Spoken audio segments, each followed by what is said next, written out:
Hello, my name is Hans George Campbell.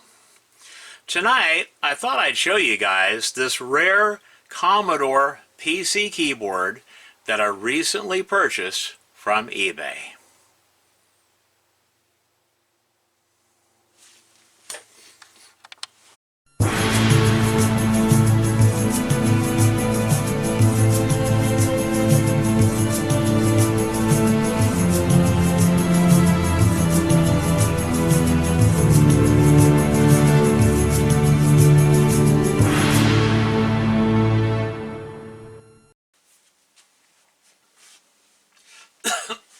All right, let's open up the box and see what's inside. And this is how this keyboard was sold in a box like this. Now, if the keyboard was sold by itself, it came in a retail box, a Commodore retail box. But if it was included with one of the Commodore 386 PCs, PC compatible computers, then it came in this generic box like this. This is the paperwork, and I did scan this in, so later on in the video you'll be able to read all of this. You can pause the video and read all of this, so yeah.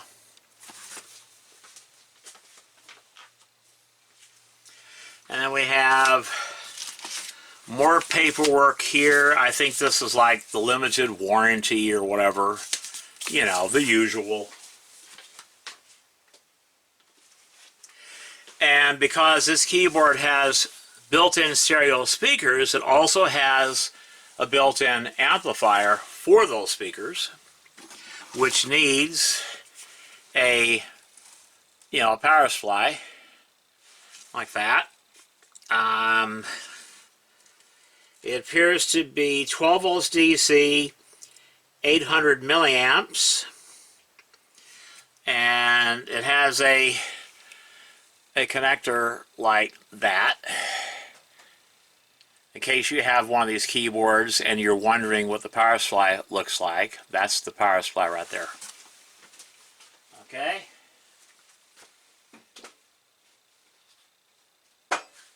And this is the keyboard itself. I'm going to go ahead and take the box away from the desk here. And, alright. Well, this here is the keyboard.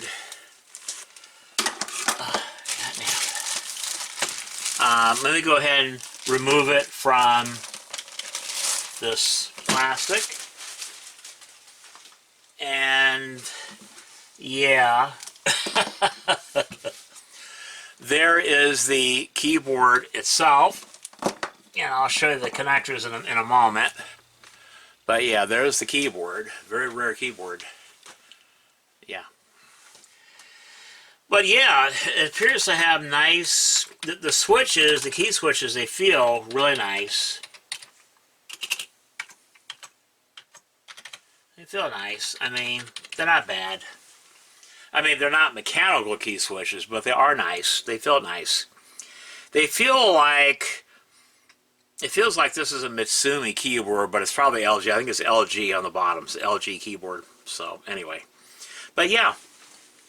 Let me get my pointer. This keyboard has nice speakers. I believe this is probably a full range speaker with a tune port. And the keyboard, okay, this is an earlier version of this Commodore keyboard. You notice it does not have the Windows 95 keys. So that dates this keyboard. It also doesn't have the Commodore logo right here between the speakers. So this dates this keyboard at around 1991, 1992 is when this keyboard here was released, this first version here. Now, later on, I say around 1995, when Windows 95 was released, the newer version of this keyboard, it had the Commodore logo here, between the speakers, and it had the Windows 95 keys here. That's the only difference. But basically, they're the same keyboards. Okay. And what's nice about this one, okay. Alright. You hook, wow, okay, you hook this up to your 386 PC. And Commodore had both a 386 desktop model that they paired this keyboard with, and they also had a tower, a 386 tower model, which is an absolutely gorgeous tower. But that goes into the keyboard connector, the back of the motherboard. This is where you plug in the power supply, the 12-volt power supply. Gets plugged into that. One of these here is your line in, and the other one is your, I think, microphone in, you know, connected to the sound cards, or excuse me, line out, the line out, okay, and then the microphone in, I guess, microphone in or whatever. But anyway, because this has a microphone right here, along with your speakers, right? Okay. And then it has right here, I think, yeah, let me hold this up a little bit closer where you can see that. It has like your volume control right here. You can slide this off, and there's a headphone jack here and a microphone jack right there. In case you don't want to use the onboard microphone, you can hook up your own microphone there. And if you don't want to use the speakers, you can hook up a set of headphones right here, okay? And there's the volume control right there, so a little slide lever right there for your volume. And then the bottom of the keyboard, yeah, it's made, I think it's a light-on keyboard, model SK5002 Multimedia keyboard. So yeah, this is a very hard to find keyboard. It's very hard to find. Now this right here is a switch. The documentation tells you more about this switch. You set it for either speakers or line. And by default, it's set for line. Okay, and I'll explain that a little bit more when we come back from a quick commercial break.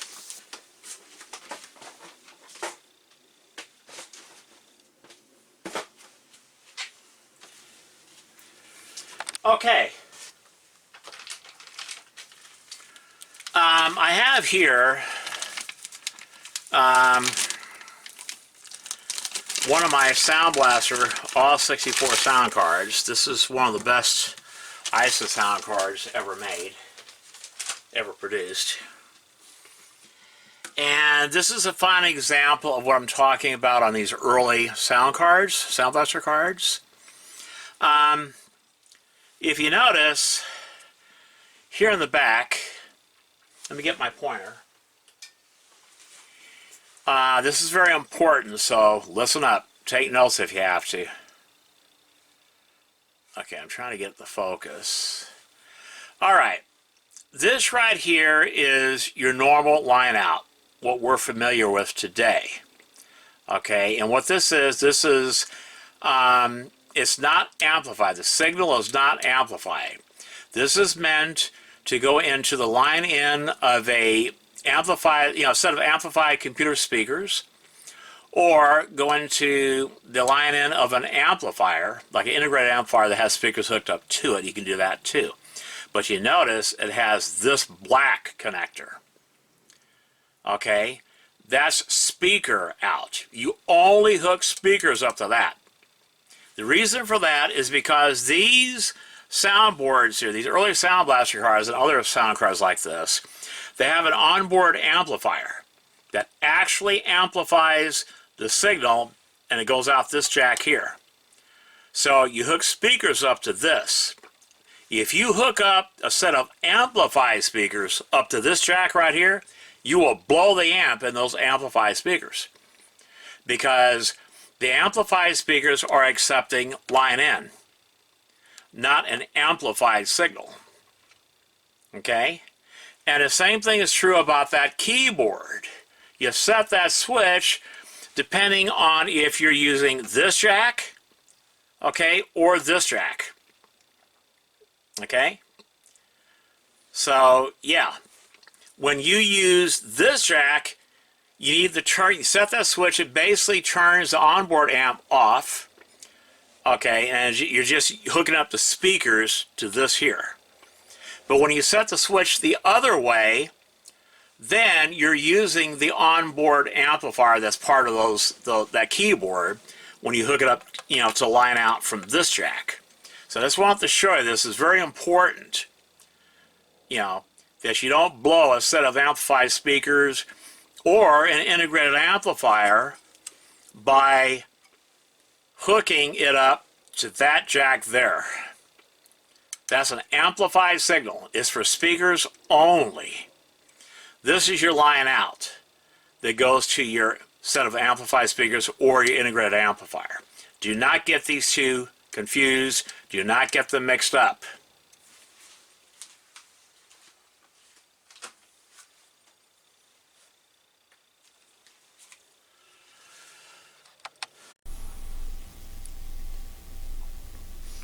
All right.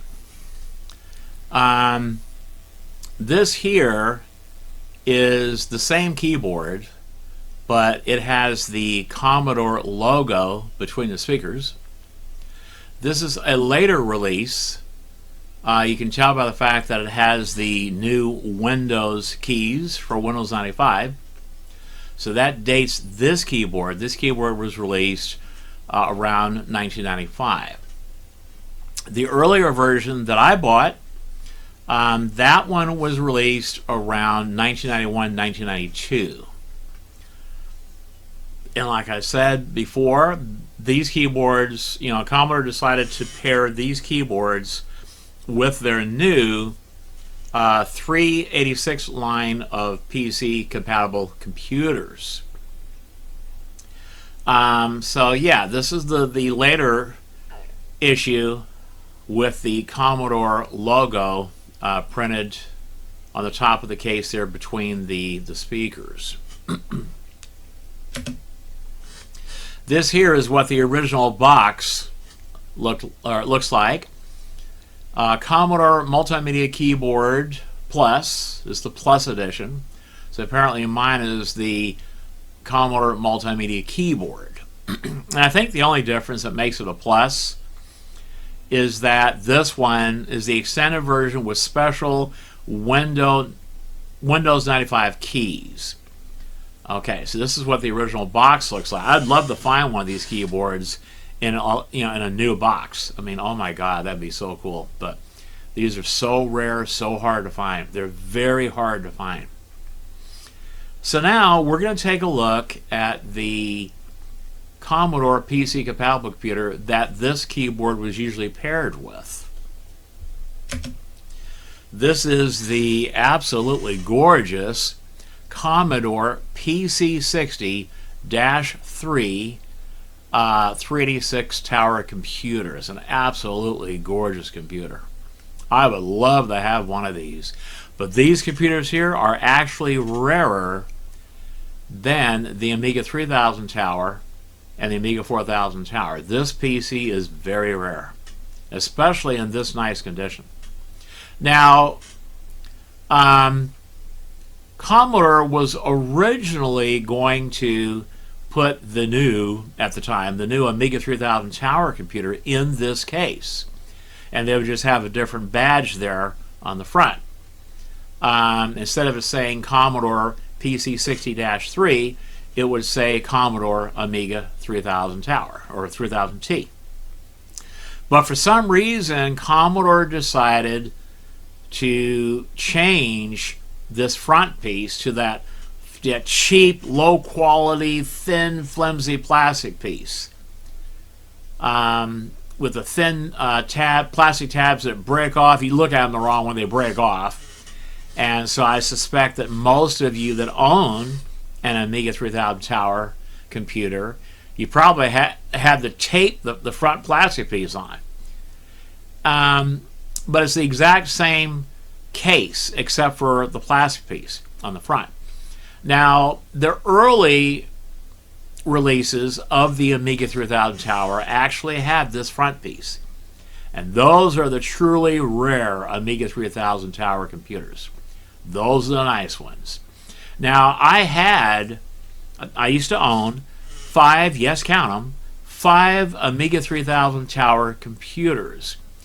I sold every one of them because I could not stand that cheaply made, flimsy plastic front piece. I did not like it. I thought it was garbage. And because of that, I sold all 5 of my Amiga 3000 Tower computers. Once again, the Amiga 2000 blows the doors off another Amiga model. You know, I actually prefer the Amiga 2000 computer over the Amiga 3000 Tower. Oh yeah.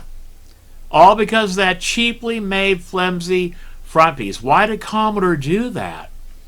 This is a beautiful front piece on this. This is a beautiful computer. I love the lines on the front and everything. It's absolutely gorgeous.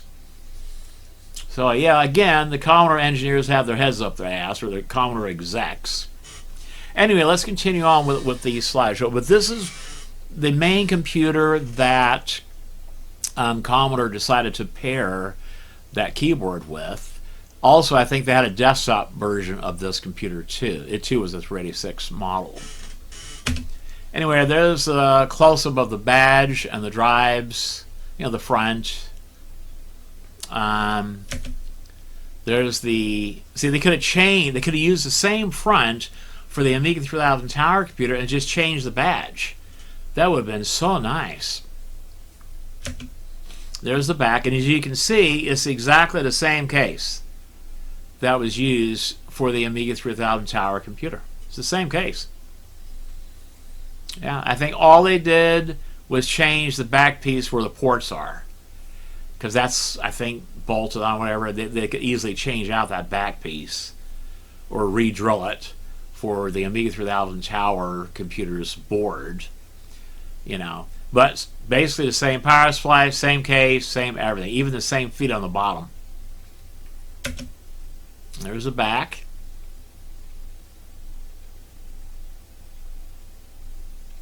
Beautiful computer. I would love to own one of these computers. Oh my God. Look at that. See, same case. This is exactly what the Amiga 3000 Tower looks like on the inside. Exactly what it looks like on the inside. Yep.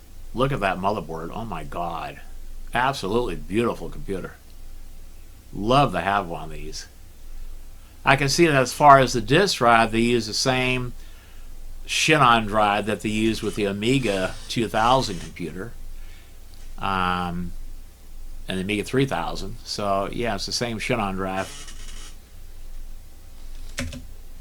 Look at that board. It's just so beautiful. It looks like it also included ISO local bus, a third part of those 2 bottom ISO slots. And why would it have 2 Varda batteries? You know, why would it have 2 Varda batteries? Definitely get those out. There's a 386 processor, a 386DX running at 25 megahertz, 1985 copyright. Okay.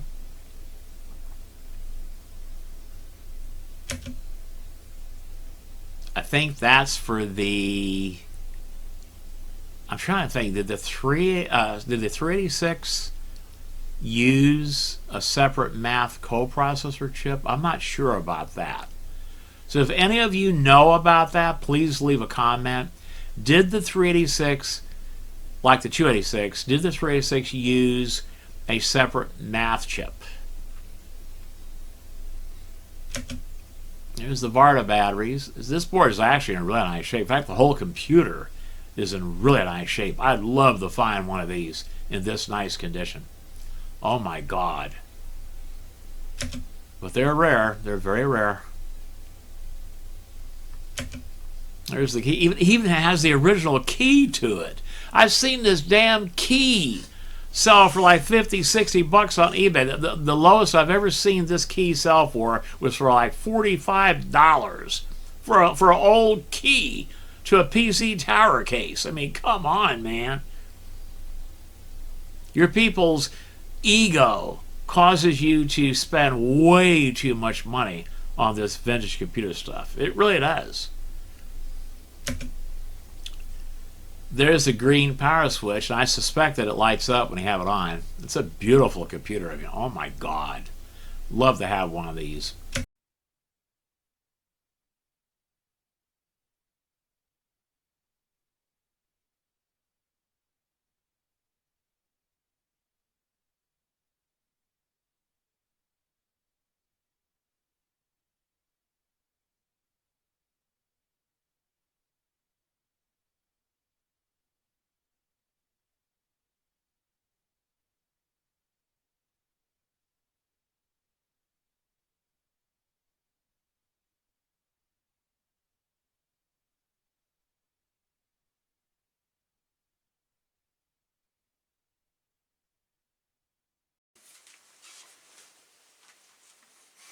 Well, that's it for this video. I hope you enjoyed it. My name is Hans George Campbell, and until next time.